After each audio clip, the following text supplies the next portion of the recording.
Well, it isn't a matter of something outside of you assigning what you're supposed to be doing.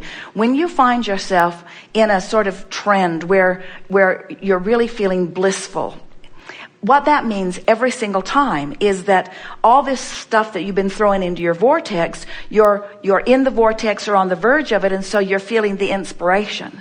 But the vortex keeps expanding and evolving too, so you have to keep it current. That's why we want you to make it this emotional quest rather than a manifestational quest, because if you make it an emotional quest, if you care about how you feel, then you just keep feeling good as new ideas keep coming.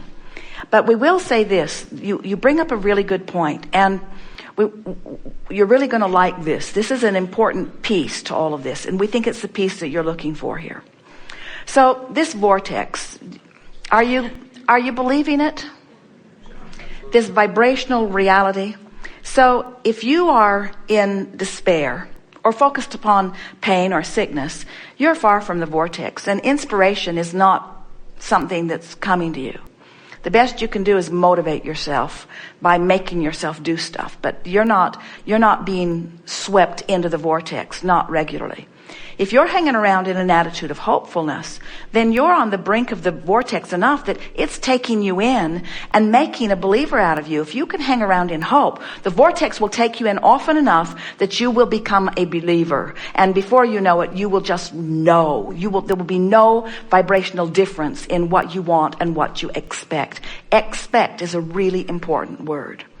So, if you're hanging around in hopefulness, and the vortex takes you in, you're going to have an impulse. That's that feeling of inspiration. You know how when you'll think, oh, I want to call so-and-so. That's inspiration. And here's the thing, and your words really triggered this very specific answer. When you feel that, that's the time to make the call. When you have that feeling, act on it in that moment. If you act on your inspiration, when it comes, what'll happen is, that's how you become a believer, because if you get that feeling of that impulse to do it and you follow through on it and it pays off for you, before you know it, you start to understand the power of your inspiration. Esther laughs because her inspiration, they drive so much, and Esther is usually driving, and so her inspiration comes while she's driving, and it's just not the same to record it into the recorder and then later when they get to the hotel room transcribe it from the recorder and then enter it into her computerized enormous things to do someday list. In other words, that's not the way to respond to inspiration, because the window opens and closes and opens and closes and opens and closes, and when you respond in the moment of the impulse, you're going to get big results. If you can keep yourself loose enough. And so the way we would play that is we would take advantage of the moments that we have in terms of action. We would say to ourselves, I'm going to stay on top of my need to do's. I'm going to stay so on top of my need to do's.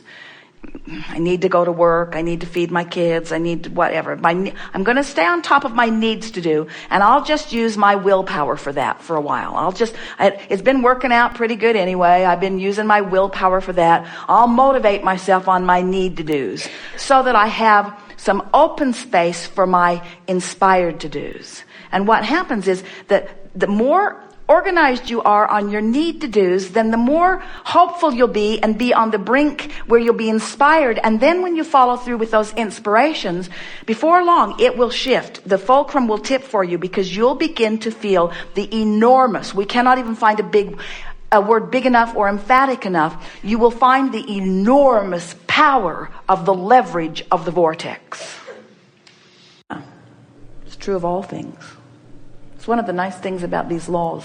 They are so consistent that once you get the hang of it, there's no confusion, ever, about anything. The only question is, what do I want and what disc do I have to get on to get it? Most important question that we'll ever ask you.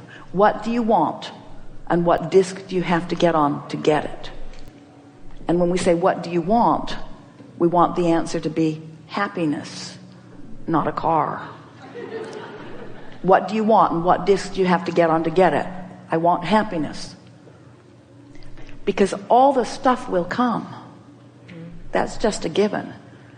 But what do you want, and what disc do you have to get on to get it? Well, I want, Abraham, I've thought about this a lot, and I want revenge. That's what I want. What do you want? Well, I want hope. Really? Really? Well, I want overwhelmment and frustration. We believe you because that's the way you talk all day. I've got too much to do. Nobody ever helps me. Am I the only one around here who ever does anything? Does anybody ever pay attention?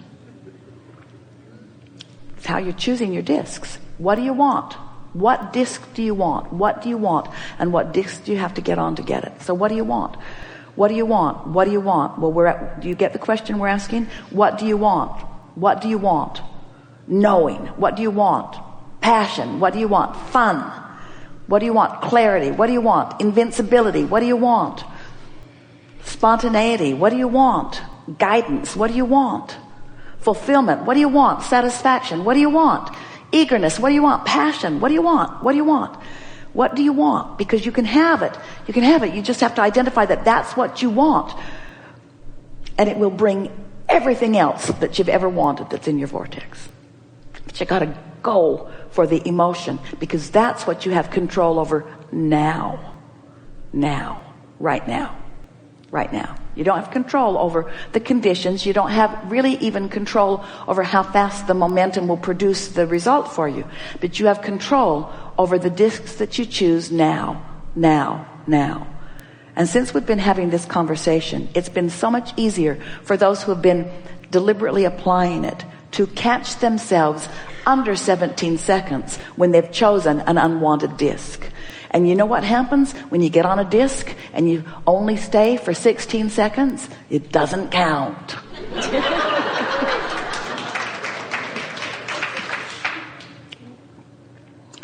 Someone said, "What are you doing, Esther?" "I'm flipping discs." She started counting down. The other day she said to someone, "I have to tell you something, but I only have 16 seconds to tell you, so you So listen up, because I'm going to be talking really, really fast, because I got a lot to say and I only have 60 seconds. Oh, that's it."